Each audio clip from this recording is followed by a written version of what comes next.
The nurse turned around to the doctor. She was holding a copy of the scan in her hands.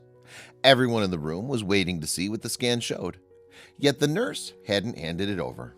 She stood there in shock. The doctor and everyone else in the room seemed worried about her behavior.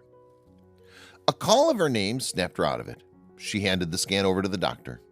When he saw it, he understood her shock. Shelley and Rob Wall had a happy marriage. They lived an idyllic life in Cumbria and northwest England with their 2 daughters. They believed that they were good parents and that they had a lot of love to give. With such a great capacity to love, they decided that there was only one thing that they could do to give them peace of mind. After deciding that they wanted to have more children, Shelley successfully became pregnant. The pair were delighted at the prospect of another kid. In a house full of girls, both Shelley and Rob wanted to have a son. For Rob, it would mean having a boy that he could bond with over football and sports that his daughters simply weren't interested in. However, a trip to the doctor's office put those dreams in doubt. Trips to the hospital are regular occurrences during pregnancy. The health of both the mother and the baby need to be closely monitored. Shelley and Rob didn't need to have this explained to them. They'd been through it twice before and felt comfortable with the experience. However, their comfort was conditional to the experiences being good. This latest visit to the doctor wasn't good. In fact, it was terrible. The baby boy in Shelley's womb had an abnormality in his skull. It appears as though he only had 2% of his brain. Naturally, this news was devastating for Shelley and Rob. They had so many hopes and dreams for their child. Now, the quality of that child's life would drop dramatically. A bleak picture of the life that child would live was painted by the doctor. Noah had developed essentially no brain matter at this juncture, and he also had spina bifida, a birth defect that occurs when the spine and the spinal cord don't form properly. Seeing how upset Shelley and Rob were, the doctor made a radical proposal. Abortion is often a drastic option for any mother to take. As far as the doctor was concerned, the drastic option was the right one in this case.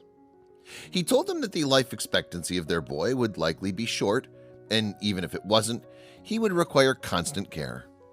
Was this the kind of life they wanted for their boy, or for their other daughters? Shelley and Rob had a decision to make. Shelley and Rob thought things over.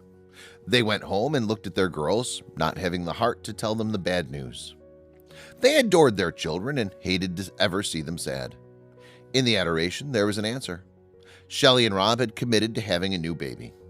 If they'd been younger, they may have opted for abortion, they said, but they would love this child no matter what. They would keep the baby. The odds were against the baby from its conception. Yet Shelley and Rob held out hope that their boy could make it.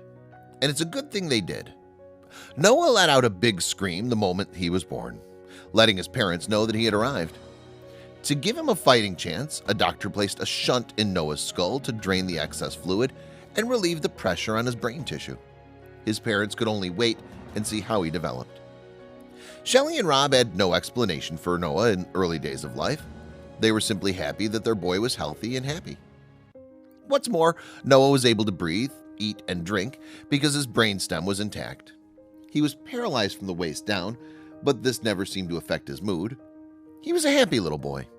It made Shelley and Rob wonder how Noah could be thriving with so little of his brain. Noah was developing at a rate that could hardly be explained. Before his birth, doctors warned that he would have severe special needs. Yet, he was coming on 3 years old and didn't seem to be behind most kids his age. He was aware of everything going on around him, appeared emotionally intelligent, and he was even starting to talk. Another trip to the doctor's office was required. With Noah collecting milestones like leaves from a tree, his parents wanted to know how his brain looked. A second scan had to be taken. The nurse came back from the other room with the scans and looked visibly shocked. "You are not going to believe this," she said. The doctor took the scan from her and put on his glasses. Fixing them at the top of his nose, he examined the scan. "She's right," he said. "I can hardly believe this." Shelley and Rob couldn't believe what the doctor was telling them. Nobody could have prepared them for the scan that the doctor had. Noah, the boy who had 2% of his brain at birth, now had over 80% of his brain. He'd grown his brain back. It was truly a medical miracle. So, how had Noah's brain grown? Dr. Gregory Scott, a neuroscience researcher at Imperial College London, believed that the shunt had made space for the brain to grow. Yet, this was only a theory. Scott couldn't prove it, and thus it shows how little we truly know about one of our most vital organs. The how wasn't too important to Shelley and Rob. They were simply delighted by what was, and they knew the next steps to take. Noah's story received a lot of media attention. His story was uplifting and made people hopeful. On one media appearance, Shelley and Rob announced that they intended to further Noah's development on a trip to Australia. There he would undergo neurophysics treatment, a combination of physiotherapy and cognitive exercises.